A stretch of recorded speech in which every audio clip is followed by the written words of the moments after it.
Hey everyone, welcome to my channel. If you enjoy these videos, don't forget to subscribe. I share content that's easy to follow and worth your time. Let's get started. Direct3D acceleration is essential for playing old games on a Windows XP virtual machine.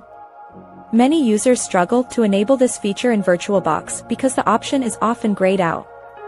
You can fix this by following a specific installation process. First, you need to install Windows XP as you normally would.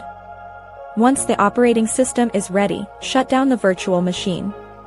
Go to the settings for your VM and navigate to the Display tab. Check the box that says Enable 3D Acceleration. Now, start your virtual machine and immediately tap the F8 key repeatedly. This action allows you to boot into safe mode. Safe mode is required because the drivers cannot be replaced while the system is running normally.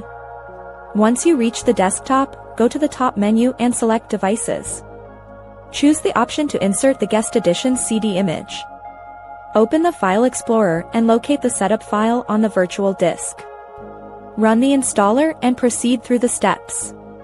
When you see the component selection screen, look for the Direct3D support checkbox. Click this box to select it. A pop-up window will ask if you want to install the basic video driver instead. You must click No to ensure you get the full hardware acceleration. Complete the installation and then restart your computer. After the reboot, your Windows XP Guest will have full access to your GPU power. You can verify this by running the DirectX diagnostic tool. Simply type DexDiag into the Run box and check the Display tab. Your retro games will now run smoothly without any lag or graphical glitches. Thanks for watching. Please like and subscribe.